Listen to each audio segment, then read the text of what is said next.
എല്ലാവർക്കും നമസ്കാരം. ഈ റിയൽ ലൈഫ് ഇതിനെക്കുറിച്ച് നിങ്ങളുടെ അഭിപ്രായം എന്താണെന്ന് വെച്ചാൽ ഒന്ന് കമൻറ്റ് ചെയ്യണേ.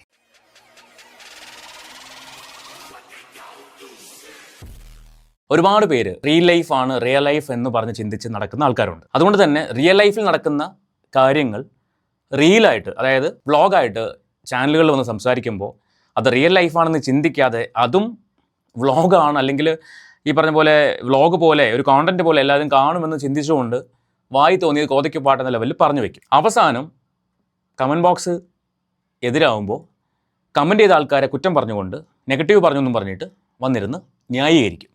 ഇതാണ് നമ്മൾ ഇടയ്ക്കിടയ്ക്ക് കാണുന്നത്. സോ ഞാൻ ഇതിന്ന് പറയാൻ കാരണം, നിങ്ങളുടെ ഒരു അഭിപ്രായം പറയുക. നിങ്ങൾക്ക് ഈ ഫാമിലി വ്ളോഗേഴ്സിനെ കുറിച്ചുള്ള നിങ്ങളുടെ അഭിപ്രായം എന്താണ്? നമ്മൾ ഒരുപാട് ഫാമിലി വ്ളോഗേഴ്സിനെ കണ്ടിട്ടുണ്ട്. പല ആൾക്കാരും പല തരത്തിലുള്ള കോണ്ടന്റുകൾ ഷെയർ ചെയ്യുന്ന ഫാമിലി വ്ളോഗേഴ്സ് ഉണ്ട്. ചില ആൾക്കാർ അവരുടെ ഡെയിലി ഉള്ള കാര്യങ്ങൾ ഷെയർ ചെയ്യും.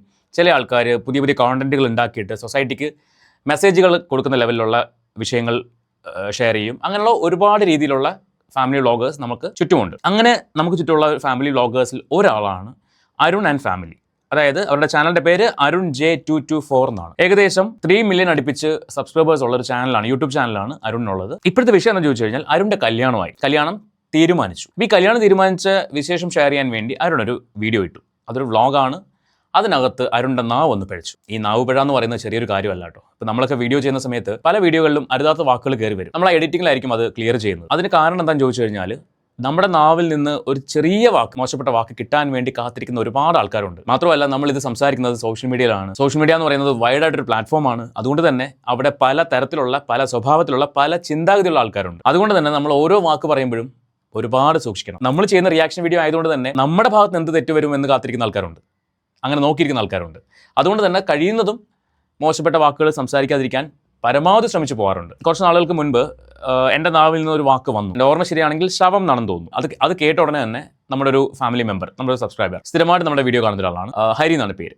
ഹരി എനിക്ക് കമൻറ്റ് ചെയ്തു, ദേവൻ്റെ നാവിൽ നിന്ന് ഈ വാക്ക് എക്സ്പെക്ട് ചെയ്തില്ല എന്ന് പറഞ്ഞിട്ട്. ഞാൻ അപ്പോൾ തന്നെ മറുപടി പറഞ്ഞു, ഞാൻ അങ്ങനെ ഉദ്ദേശിച്ച് പറഞ്ഞതല്ല, എന്തായാലും ഇനി ഞാനത് ശ്രദ്ധിക്കാമെന്ന് പറഞ്ഞിട്ട്. പക്ഷേ അതിന് ശേഷം ഇങ്ങോട്ട് ഒരു രീതിയിലും മോശവാക്കുകൾ ഇനി വരാതിരിക്കാൻ ഞാൻ പരമാവധി ശ്രമിച്ചു പോകാറുണ്ട്. പിന്നെ മനുഷ്യനാണ്, തെറ്റുകൾ സംഭവിക്കാം, നമ്മളെല്ലാവരും പെർഫെക്റ്റ് ഒന്നുമല്ല. ഇവിടെ അരുണിനെ സംബന്ധിച്ച് അരുണിന് പറ്റിയ മിസ്റ്റേക്ക് എന്താണെന്നുള്ളത് നമുക്കൊന്ന് കണ്ടു നോക്കാം. അരുണിൻ്റെ നാവിൽ നിന്ന് വന്ന വാക്ക്, അത് പെൺകുട്ടിയുടെ വീട്ടിൽ നിന്ന് അരുണിൻ്റെ വീട്ടിലേക്ക് ആൾക്കാർ വന്നതിന് ശേഷം, അവർ വന്നു പോയതിന് ശേഷം ചെയ്തൊരു വ്ളോഗാണ്. അത് നമുക്കൊന്ന് കുറച്ച് ഭാഗം ഒന്ന് കണ്ടു നോക്കാം. അന്ന് ഞാൻ പറഞ്ഞിരുന്നില്ലേ, കാര്യങ്ങൾക്ക് ഒരു തീരുമാനമായിരിക്കുകയാണ്. Hey guys, welcome back to my channel. അപ്പോൾ എന്താണ് സംഭവം എന്ന് വെച്ച് കഴിഞ്ഞാൽ, ഞാൻ ഇപ്പം കഴിഞ്ഞ ആഴ്ച ഒരു പെണ്ണ് കാണാൻ പോയെന്നുള്ള കാര്യം നിങ്ങളുടെ അടുത്ത് പറഞ്ഞിട്ടുണ്ടായിരുന്നല്ലോ. അപ്പോൾ അന്ന് പെണ്ണിൻ്റെ മുഖമൊന്നും കാണിച്ചിട്ടില്ലായിരുന്നു. അപ്പം അത് ശരിക്കും പറഞ്ഞാൽ പെണ്ണ് കാണലായിരുന്നു. കുറേ പേര് പറഞ്ഞു ഇത് പെണ്ണ് കാണലല്ലല്ലോ, ഇത് ഉറപ്പിക്കലാണല്ലോ എന്ന്. അങ്ങനെയല്ല, അവിടെ പോയി കണ്ടു, അവരെ ഇങ്ങോട്ട് ക്ഷണിച്ചു. അപ്പം അവിടെ നിന്നൊരു ബറ്റാലിയൻ ആൾക്കാർ ഇങ്ങോട്ട് വന്നു, ഒരു പെണ്ണിൻ്റെ ബന്ധുക്കളും കാര്യങ്ങളെല്ലാവരും ഇവിടെ വന്നിരുന്നു. അങ്ങനെ ഇവിടെ വന്ന് ചെറുക്കൻ്റെ വീടും പരിസരവും എല്ലാം കണ്ട്, പിന്നെ ഒരു മുക്കാച്ചെമ്പ് ബിരിയാണിയിൽ നിന്ന് അവർ ആ കച്ചവടം അങ്ങ് ഉറപ്പിച്ചിരിക്കുകയാണ്. അപ്പോൾ അന്നാണ് ഈ കാര്യങ്ങൾക്കൊക്കെ ഒരു നീക്കുപോക്കുണ്ടായതും. ഇവിടെയാണ് അരുണിന് നാവ് പഴച്ചത്. അരുൺ പറഞ്ഞ വാചകം, ഒരു 3/4 ചെമ്പ് ബിരിയാണി കഴിച്ചിട്ട് ആ കച്ചവടം അവരൊക്കെ ഉറപ്പിച്ചിരിക്കുകയാണ്. ശരിക്കും പറഞ്ഞാൽ ഇതാദ്യം കേട്ടപ്പോൾ, ഞാൻ ഈ വീഡിയോ കാണുന്നത് കുറേ അധികം ട്രോളുകൾ വന്നിട്ടുണ്ടായിരുന്നു ഈ വിഷയവുമായിട്ട് ബന്ധപ്പെട്ട്. അപ്പോഴാണ് ഞാൻ ഇവരുടെ സ്ഥിരമായിട്ട് വീഡിയോകൾ കാണുമായിരുന്നു. കാരണം പക്ഷേ ഞാൻ കാണുന്നത് ഇവിടെ ലോങ് വീഡിയോസ് അല്ല, ഷോർട്ട് വീഡിയോസാണ്. അതിനകത്ത് ഇവർ അച്ഛനും അമ്മയും ചേട്ടനും അനിയത്തിയും കൂടി ചേർന്നിട്ട് കുറേ അധികം നല്ല നല്ല കോണ്ടന്റുകൾ പുറത്ത് വിടുമായിരുന്നു. ഒരു പക്ഷേ ഇതും ഒരു കോണ്ടന്റിൻ്റെ ഭാഗമായിരുന്നുവെങ്കിൽ ആൾക്കാർ ഇത്രയും സീരിയസ് ആയിട്ട് എടുക്കില്ലായിരുന്നു. പക്ഷേ ഇത് ലൈഫാണ്. ലൈഫിലൊരു കാര്യം നടക്കുമ്പോൾ അതിനകത്ത് മറ്റൊരു ഫാമിലി നമ്മുടെ ലൈഫിലേക്ക് വരികയാണ്. ചിലപ്പോൾ അരുണിൻ്റെ ഫാമിലിയും അവരുടെ ഫാമിലിയുമായിട്ട് നല്ല ബോണ്ട് ആയിട്ടുണ്ടാവും. അതിനുശേഷമായിരിക്കും അരുൺ ഇങ്ങനെ ഒരു വീഡിയോ ചെയ്യുന്നത്. എന്നാൽ അവരെ കൂടെ നിർത്തിക്കൊണ്ട്, ഇപ്പം അരുൺ കല്യാണം കഴിക്കാൻ പോകുന്ന കുട്ടിയോ അല്ലെങ്കിൽ അവരുടെ ഫാമിലിയൊക്കെ നിർത്തിക്കൊണ്ടാണ് ഇത് പറഞ്ഞിരുന്നെങ്കിൽ ചിലപ്പോൾ ഇത് ഇത്രയും ഒരു വിഷയമായിട്ട് മാറില്ലായിരുന്നു. അങ്ങനെയല്ല സംഭവിച്ചത്. അരുൺ ഒറ്റയ്ക്ക് തവണ സംസാരിക്കുന്നത്. അപ്പോൾ അവരുടെ ആബ്സെൻസിൽ തന്നെ ഇങ്ങനൊരു വാക്ക് പറയുമ്പോൾ, 3/4 ചെമ്പ് ബിരിയാണി പെൺവീട്ടുകാർ വന്ന് കഴിച്ചു, എന്നിട്ട് കച്ചവടം ഉറപ്പിച്ചു, കല്യാണത്തെ കച്ചവടമാക്കി അല്ലെങ്കിൽ കച്ചവടവൽക്കരിച്ചു എന്ന് വേണമെങ്കിലൊക്കെ പറയാൻ പറ്റും. അരുൺ പറഞ്ഞത് തമാശയ്ക്കായിരിക്കാം, അരുണിൻ്റെ ഒരു നേച്ചർ അങ്ങനെ ആയിരിക്കാം, തമാശ രൂപേണ പറഞ്ഞു പോയ കാര്യമാണ്. പക്ഷേ ഇത് ഇൻസൾട്ട് ചെയ്യപ്പെടുന്നത് ആ പെൺകുട്ടിയുടെ വീട്ടുകാരാണ്. ഇത് ചിലപ്പം ആ പെൺകുട്ടിയുടെ വീട്ടുകാർക്കോ അല്ലെങ്കിൽ ആ പെൺകുട്ടിക്ക് പ്രശ്നം ഉണ്ടാവില്ല, അവരുടെ മറ്റു ബന്ധുക്കൾ ഉണ്ടാവുമല്ലോ. അവർ ഈ വീഡിയോ, എന്തായാലും അരുണിൻ്റെയൊക്കെ ചാനൽ അത്യാവശ്യം നല്ല രീതിയിൽ റീച്ചുള്ള ചാനലാണ്. 616K വ്യൂസ് പോയൊരു വീഡിയോ ആണിത്. അപ്പോൾ അത്രയധികം ആൾക്കാരിലേക്ക് ഈ വീഡിയോ എത്തിയിട്ടുണ്ട്. അതിനകത്ത് ഇവരുടെ ബന്ധുക്കൾ എങ്ങനെയെങ്കിലൊക്കെ ഒരു കല്യാണം മുടക്കാൻ വേണ്ടി നടക്കുന്ന കുറേ കല്യാണ മുടക്കികളുണ്ട്. അപ്പോൾ അവരുടെയൊക്കെ കണ്ണിൽ അല്ലെങ്കിൽ അവരുടെയൊക്കെ ചെവിയിൽ ഈ ഒരു സാധനം എത്തിക്കഴിഞ്ഞാൽ ഉറപ്പായിട്ടും അവർ ഈ പെൺവീട്ടുകാരെ ബ്രെയിൻ വാഷ് ചെയ്യോ, ഇങ്ങനെയുള്ള ചക്രം നിങ്ങൾക്ക് വേണമെന്നൊക്കെ ചോദിച്ചിട്ട് ഈ കല്യാണം മുടങ്ങാൻ പോലും എന്ത് സാഹചര്യം ഉണ്ടാക്കും. അപ്പോൾ നമ്മുടെ നാവിൽ നിന്ന് വരുന്ന വാക്കുകൾ പ്രത്യേകിച്ച് സോഷ്യൽ മീഡിയ പറയുമ്പോൾ നമ്മൾ കെയർ ചെയ്ത് തന്നെ സംസാരിക്കുക. അത് തമാശ രൂപേണയാണെങ്കിൽ പോലും ചില കാര്യങ്ങൾ തമാശയാവില്ല. നമ്മൾ തമാശയ്ക്കാണെന്ന് പറഞ്ഞ് പറയുന്നതായിരിക്കും, പക്ഷേ അത് തമാശയാവണമെന്നില്ല കേൾക്കുന്നവർ. അപ്പോൾ പറയുന്നതിൻ്റെ റെസ്പോൺസിബിലിറ്റി മാത്രമേ എനിക്ക് എടുക്കാൻ പറ്റുള്ളൂ, കേൾക്കുന്നതിൻ്റെ റെസ്പോൺസിബിലിറ്റി എനിക്ക് എടുക്കാൻ പറ്റില്ലല്ലോ, അത് അവരുടെ ചിന്താഗതിയല്ല എന്നൊക്കെ പറയാം. പക്ഷേ സോഷ്യൽ മീഡിയയിലാവുമ്പോൾ, സോഷ്യൽ മീഡിയ പ്ലാറ്റ്ഫോമിൽ നിങ്ങളുടെ സബ്സ്ക്രൈബേഴ്സ് എന്ന് പറയുന്നത് പല കാറ്റഗറിയിലുള്ള ആൾക്കാരാണ്, പല രീതിയിൽ ചിന്തിക്കുന്ന ആൾക്കാരാണ്. എല്ലാവരെയും സന്തോഷിപ്പിച്ചുകൊണ്ട് ജീവിക്കാൻ പറ്റില്ലെങ്കിൽ പോലും നമ്മൾ കാരണം മറ്റൊരാൾ അല്ലെങ്കിൽ മറ്റൊരു കൂട്ടർ ഇൻസൾട്ട് ചെയ്യപ്പെടുന്നു എന്ന് ജനങ്ങൾക്ക് തോന്നുമ്പോൾ അവർ റിയാക്ട് ചെയ്യും. അപ്പോൾ ഇങ്ങനെ ഇതിനകത്ത് കമന്റ് ബോക്സിൽ കുറേ അധികം കമന്റുകൾ വന്നിട്ടുണ്ട്. ഞാൻ കുറച്ച് കമന്റുകൾ വായിക്കാം. നിങ്ങളുടെ വീഡിയോ സ്ഥിരം കാണുന്നതായിരുന്നു, ആസ്വദിച്ചിരുന്നു, പക്ഷേ നിങ്ങൾ ആകെ മാറിയതുപോലെ. ഒരു ചെമ്പ് ബിരിയാണി കൊണ്ട് ചെക്കൻ ബഹിരാകാശത്തെത്തി. നാളെ നിന്റെ സഹോദരിക്കും ഇതുപോലെ ദിവസം വരും, എന്തെങ്കിലും ഓർക്കാമായിരുന്നു. അന്തസ്സില്ലാത്ത സംസാരം. അനിയത്തിയുടെ കല്യാണവും ഇതുപോലെ കച്ചവടമാക്കുമോ? ഒരു തരത്തിലും കോമൺ സെൻസ് ഇല്ലാത്ത ചേട്ടൻ. ഇവന് പെണ്ണ് കൊടുത്ത പാവം വീട്ടുകാരുടെ അവസ്ഥ. ഇങ്ങനെ പോകുന്ന കുറേ അധികം കമന്റുകളാണ് ഇതിനകത്ത് വന്നേക്കുന്നത്. ശരിക്കും ഇത് കണ്ടപ്പോൾ അരുണും കാര്യം മനസ്സിലായിട്ടുണ്ടാവും. പക്ഷേ അരുണിൻ്റെ ഒരു എക്സ്പ്ലനേഷൻ വീഡിയോ വന്നിട്ടുണ്ടായിരുന്നു. അത് കണ്ടപ്പോൾ എനിക്ക് അരുണിന് തെറ്റ് സംഭവിച്ചു എന്നല്ല അരുൺ അക്സെപ്റ്റ് ചെയ്യുന്നത്. അരുൺ പറയുന്നത് അരുൺ രാജമാണിക്യം സിനിമയുടെ സ്റ്റൈല് കോപ്പി ചെയ്തതാണ്, പക്ഷേ ലൈഫിൽ അതല്ല ചെയ്യേണ്ടത്. ഇത് റീൽ അല്ലല്ലോ, ഇത് കോണ്ടന്റ് അല്ലല്ലോ. ഒരു കോണ്ടന്റ് എടുത്ത് പെർഫോം ചെയ്യുന്നതാണെങ്കിൽ ഓക്കെ, പക്ഷേ ഇത് ജീവിതത്തെക്കുറിച്ച് പറയുന്നത്. അരുൺ പറയാമായിരുന്നു അവർ വന്നു ഉറപ്പിച്ചു, സോ കല്യാണം ഉടനെ ഉണ്ടാവും എന്നൊക്കെ പറഞ്ഞ് നൈസായിട്ട് വിടാമായിരുന്നു. പക്ഷേ അരുൺ അത് കുറച്ച് സർക്കാസ്റ്റിക് ആക്കാൻ ശ്രമിച്ചു. അത് കയ്യിൽ നിന്ന് പോയതാണ് നമ്മൾ കാണുന്നത്. അരുൺ ഇതിന് എക്സ്പ്ലനേഷൻ വീഡിയോ ചെയ്തിട്ടുണ്ട്, നമുക്കതൊന്ന് കണ്ടു നോക്കാം. നമ്മൾ നെഗറ്റീവ് മാത്രം പറയുന്നതല്ല, ഇതിനകത്ത് അരുൺ ന്യായീകരിച്ച് സംസാരിക്കുന്ന അല്ലെങ്കിൽ എക്സ്പ്ലെയിൻ ചെയ്ത് സംസാരിക്കുന്ന വീഡിയോയ്ക്കകത്തും ഒരു തരം ഞാൻ ഇങ്ങനെയാണ്, വേണമെങ്കിൽ നിങ്ങൾ അക്സെപ്റ്റ് ചെയ്താൽ മതി എന്ന രീതിയിൽ ഫീൽ ചെയ്യുന്നുണ്ട്. നമുക്കതൊന്ന് കണ്ടു നോക്കാം. എല്ലാവർക്കും നമസ്കാരം. ഞാനിന്ന് ഈ വീഡിയോ ചെയ്യുന്നത് ഒരു ക്ലാരിഫിക്കേഷൻ തരാൻ വേണ്ടിയിട്ടാണ്. അതല്ല എങ്കിൽ ഞാൻ പറഞ്ഞ ഒരു കാര്യം നിങ്ങളെ പറഞ്ഞ് മനസ്സിലാക്കാൻ വേണ്ടിയിട്ടാണ് ഈ വീഡിയോ ചെയ്യുന്നത്. അത് ഇനിയും പറഞ്ഞില്ലെങ്കിൽ സത്യം പറയല്ല, എൻ്റെ ഉള്ളിൽ തന്നെ ആ സാധനം കിടക്കുന്നുണ്ട് കേട്ടോ.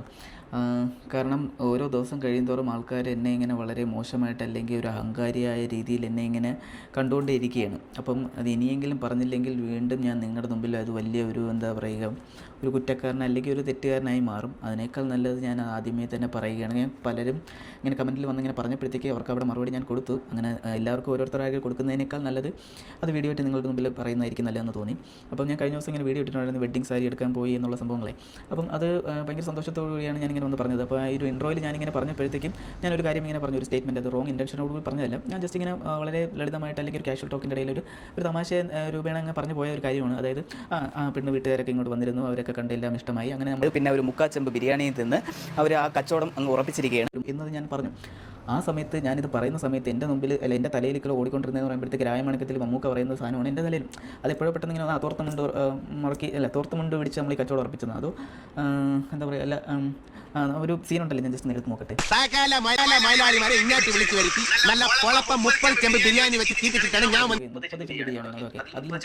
ഞാനത് കേട്ടത് മുക്കാച്ചെമ്പെന്ന് പറഞ്ഞാൽ ഞാൻ ആ രീതിക്കാണ് പറഞ്ഞു പോയത്.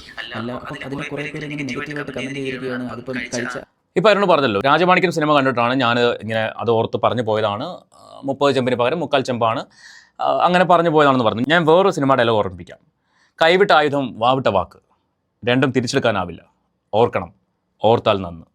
6-ാം തമ്പുരാനിൽ ലാലേട്ടൻ പറഞ്ഞ ഡയലോഗാണ്. അപ്പോൾ ഇപ്പോൾ ഒരു പക്ഷേ അരുണിന് ആ ഡയലോഗ് ഓർമ്മ വന്നിട്ടുണ്ടാവും. നമ്മൾ ഓരോ വാക്കുകൾ പറയുമ്പോഴും, പ്രത്യേകിച്ച് ഒരു കല്യാണ ആലോചനയാണ്, വേറൊരു കുടുംബത്തെക്കുറിച്ചാണ് നമ്മൾ സംസാരിക്കുന്നത്. അപ്പോൾ അവർ വന്നിട്ട് ഇങ്ങനെ കഴിച്ചിട്ടൊക്കെ പോയി കച്ചവടം ഉറപ്പിച്ചെന്നൊക്കെ പറയുമ്പോൾ സ്വാഭാവികമായിട്ടും കേൾക്കുന്നവർക്കൊരു അരോചകമായിട്ട് തന്നെ തോന്നും. ഒരു പക്ഷേ അരുണിനെ നേരിട്ട് അറിയുന്നവർക്ക് അങ്ങനെ തോന്നില്ലെങ്കിലും സോഷ്യൽ മീഡിയയിലാണ് ഇത് പറയുന്നത്. അത് ചിലപ്പോൾ ഈ പെൺകുട്ടിയെ നിർത്തിക്കൊണ്ടോ, നേരത്തെ പറഞ്ഞ പോലെ ഈ പെൺകുട്ടിയെ നിർത്തിക്കൊണ്ടോ അല്ലെങ്കിൽ ആ പെൺകുട്ടിയുടെ ഫാമിലി ഉള്ളപ്പോഴൊക്കെയാണ് ഇത് പറയുന്നത്, അത് തമാശ രൂപേണങ്ങ് മാറും, അവർ ചിരിക്കുകയൊക്കെ ചെയ്യുവാണെങ്കിൽ. പക്ഷെ ഇതങ്ങനെയല്ല.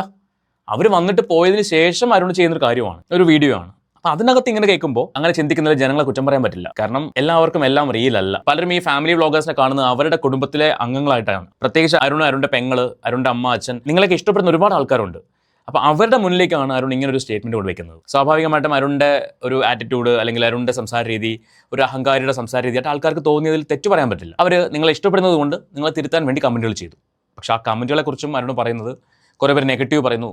നിങ്ങൾ ചെയ്യുന്നത് തെറ്റാണെങ്കിൽ അതിനെതിരെ വരുന്നത് നെഗറ്റീവ് കമൻറ്റുകൾ തന്നെ ആയിരിക്കില്ലേ? അതെങ്ങനെ പോസിറ്റീവ് കമൻറ്റ് വരും? ബാക്കിയേക്കാം. അവർ വന്ന് കഴിച്ചതിൻ്റെ കണക്ക് ഞാൻ പറഞ്ഞു എന്നും, അതല്ല എങ്കിൽ എന്താ എപ്പോഴേ ബന്ധുക്കളെ താഴ്ത്തിക്കെട്ടി സംസാരിച്ചു എന്നും, പിന്നെ എന്താ പറയുക, ഒരുപാട് പിന്നെ മെച്യൂരിറ്റി ഇല്ലാതെ ഞാൻ സംസാരിച്ചു എന്നും, പൊളൈറ്റ് അല്ലാതെ സംസാരിച്ചു എന്നും, പിന്നെ മര്യാദ കുറച്ചൊക്കെ ആവാം, പിന്നെ അങ്ങനെ കുറേ എന്തൊക്കെയോ പറഞ്ഞു. അപ്പം ഞാനിത് ഇപ്പോഴെങ്കിലും അത് പറഞ്ഞില്ല എങ്കിൽ നിങ്ങളുടെ മുമ്പിൽ ഞാൻ വലിയൊരു തെറ്റുകാരനാണ്. ഞാൻ അങ്ങനത്തെ ഒരു ദുരുദ്ദേശം ഉദ്ദേശിച്ചു അല്ലെങ്കിൽ ആരെയും കൊച്ചാക്കണമെന്ന രീതിയിൽ, അല്ലെങ്കിൽ അവർ കഴിച്ചതിൻ്റെ പ്ലേറ്റിൻ്റെ തൂക്കവും കട്ടിയെടുത്തിട്ട് ഇത് 3/4 ചെമ്പാണോ 1/2 ചെമ്പാണോ എന്നുള്ളത് കൃത്യമായിട്ട് തൂക്കി എണ്ണി പറഞ്ഞതൊന്നുമല്ല. അത് ആ ഫ്ലോയിൽ അങ്ങ് പറഞ്ഞു പോയതാണ്. നിങ്ങൾ ഈ രീതിയിൽ എൻ്റെ അടുത്ത് ഇങ്ങോട്ട് പറഞ്ഞു തന്നപ്പോഴാണ്, അല്ലെങ്കിൽ ഇതിങ്ങനെ റോങ് ഇൻറ്റൻഷൻ ഭാഷയിൽ ഈ ഒരു സ്റ്റേറ്റ്മെൻറ്റ് മാറിപ്പോയി എന്ന് നിങ്ങൾ പറയുമ്പോഴാണ് ഞാൻ ഇതിനെപ്പറ്റി ചിന്തിക്കുന്നത്. അതുവരെ ഞാൻ മനസ്സാ വാച കർമ്മണ ലക്ഷ്മണ അറിയാത്ത ഒരു കാര്യമാണ്, അല്ലെങ്കിൽ ഞാൻ അങ്ങനെ ഒരു ചിന്തിക്കാതെ പറഞ്ഞു പോയ ഒരു കാര്യമാണ്. എൻ്റെ മൈൻഡിൽ എന്താണ് രായമാണിക്ക സ്റ്റൈലിൽ ഈ സാധനം അങ്ങോട്ട് പോയത്, ഞാൻ അങ്ങനെ രീതി പറഞ്ഞു പോയില്ലേ. അപ്പോൾ എൻ്റെ ഉദ്ദേശശുദ്ധി അതാണ്. അപ്പോൾ ആ രീതിക്ക് അങ്ങോട്ട് പറഞ്ഞ് അങ്ങ് പോയ കാര്യം അവിടെ നിന്ന് തിരിച്ച് നിങ്ങളുടെ കമൻറ്റ്സ് കണ്ടപ്പോഴത്തേക്കാണ് ഞാനൊരു ആലോചന, ഇതിങ്ങനെയാണല്ലേ ആൾക്കാർ വ്യാഖ്യാനിക്കപ്പെട്ട, അല്ലെങ്കിൽ ഇതിനിങ്ങനെ ഒരു അർത്ഥമുണ്ടല്ലേ എന്നുള്ളത് ഞാൻ ചിന്തിക്കുന്നത്. അപ്പോൾ സോഷ്യൽ മീഡിയയിൽ നമ്മൾ പറയുന്ന ഓരോ കാര്യത്തിനും ആൾക്കാർ പല രീതിയിൽ കിണ്ടിയും കീറിയും മുറിച്ചും പോസ്റ്റ്മോർട്ടം ചെയ്ത് അതിനെ വേറെ രീതിക്ക് പല രീതിക്കും വ്യാഖ്യാനിക്കപ്പെടും. ഇതിൽ നിന്ന് എനിക്കൊരു കാര്യം മനസ്സിലായി. അരുൺ ഒരു പുതിയ കോണ്ടന്റ് ക്രിയേറ്റർ അല്ല. ഏകദേശം 3 ലക്ഷം സബ്സ്ക്രൈബർ ഉള്ള ഒരു ചാനലിൻ്റെ ഓണറാണ്. ഇൻസ്റ്റയിലാണെങ്കിലും അത്രയധികം ആൾക്കാർ ഫോളോ ചെയ്യുന്നുണ്ട്. സ്വാഭാവികമായിട്ടും ഇൻഫ്ലുവൻസർ എന്ന പേരിൽ നിൽക്കുന്ന ആളാണ്. അപ്പോൾ നമ്മൾ പറയുന്ന ഓരോ വാചകവും ഓരോ വാക്കുകളും നമ്മൾ അത്രയും കെയർ ചെയ്തേ പറ്റുള്ളൂ. കാരണം നമ്മളെ കാണുന്ന നമ്മളെ കേൾക്കുന്ന ഒരുപാട് ആൾക്കാരുണ്ട്, ലക്ഷക്കണക്കിന് ആൾക്കാരുണ്ട്. 3 ലക്ഷം സബ്സ്ക്രൈബറാണ് അരുണിനുള്ളെങ്കിൽ അരുണിൻ്റെ ചാനലിൽ പോകുന്ന വീഡിയോകൾ അതിലധികം ആൾക്കാരിലേക്ക് എത്തും. അതുകൊണ്ട് തന്നെ നമ്മളത് അത്രയും ടേക്ക് കെയർ ചെയ്ത് തന്നെ സംസാരിക്കേണ്ടത് അത്യാവശ്യമാണ്. പ്രത്യേകിച്ച് മറ്റൊരു ഫാമിലിയെക്കുറിച്ച് പറയുമ്പോൾ. ഇനി അതല്ല അരുണിൻ്റെ ഫാമിലിയെക്കുറിച്ച്, അരുണിൻ്റെ പെങ്ങളെക്കുറിച്ചോ അല്ലെങ്കിൽ അരുണിൻ്റെ അമ്മയെക്കുറിച്ചോ അച്ഛനെക്കുറിച്ചൊക്കെ തന്നെ പറയുമ്പോൾ പോലും നമ്മൾ ഇൻസൾട്ട് ചെയ്യുന്ന ലെവലിൽ സംസാരിക്കാതിരിക്കുക. കാര്യം ഇവരെല്ലാം നമ്മുടെ കുടുംബ അംഗങ്ങളാണ്. അപ്പോൾ അവരെ പബ്ലിക്കലി നമ്മൾ ഇൻസൾട്ട് ചെയ്യുമ്പം അത് കേൾക്കുന്നവർക്ക് അത്ര സുഖിച്ചൊന്നും വരില്ല. ഞാൻ നേരത്തെ പറഞ്ഞ പോലെ എല്ലാവരും റിയലായിട്ടൊന്നും എടുക്കില്ല. റിയൽ ലൈഫ് തന്നെയാണ്. കല്യാണമാണ്. ഒരു കല്യാണം എന്ന് പറയുന്നത് ഓരോരുത്തരും സ്വപ്നം കാണുന്ന കാര്യമാണ്. ഒരുപാട് പേര് നടത്താൻ വേണ്ടി കഷ്ടപ്പെടുന്ന ഒരു സംഭവമാണ് കല്യാണം എന്ന് പറയുന്നത്.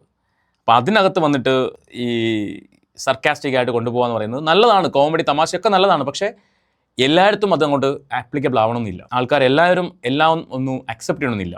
ഇത്രയും നാളും അരുണിനെ വാനോളം പുകഴ്ത്തിയിരുന്ന ആൾക്കാരാണ് ഇപ്പോൾ ഈ 2 വീഡിയോയുടെയും കമൻറ്റ് ബോക്സിനകത്ത് അരുണിനെ വിമർശിക്കുന്നത്. അപ്പോൾ ആലോചിക്കുക, നമ്മൾ സ്വയം ഇട്ട് കൊടുക്കാതിരിക്കുക. പ്രത്യേകിച്ച് നിങ്ങൾ ഫാമിലി വ്ളോഗേഴ്സിൻ്റെ മെയിൻ പ്രശ്നം ഇതാണ്.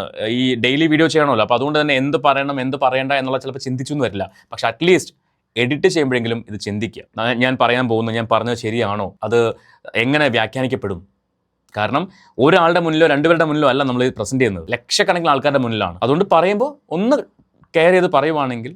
ഇപ്പോൾ ശരിക്കും പറഞ്ഞാൽ 2 ദിവസമായി ഈ വീഡിയോ വന്നിട്ട് 2 ദിവസമായിട്ട് അരുണ് ഏറെ തന്നെയാണ്. കുറേയധികം ട്രോൾ വീഡിയോസ് വന്നു, കുറേയധികം പേര് അതെടുത്ത് റിയാക്ട് ചെയ്തു, ഒക്കെ ചെയ്തിട്ടുണ്ട്.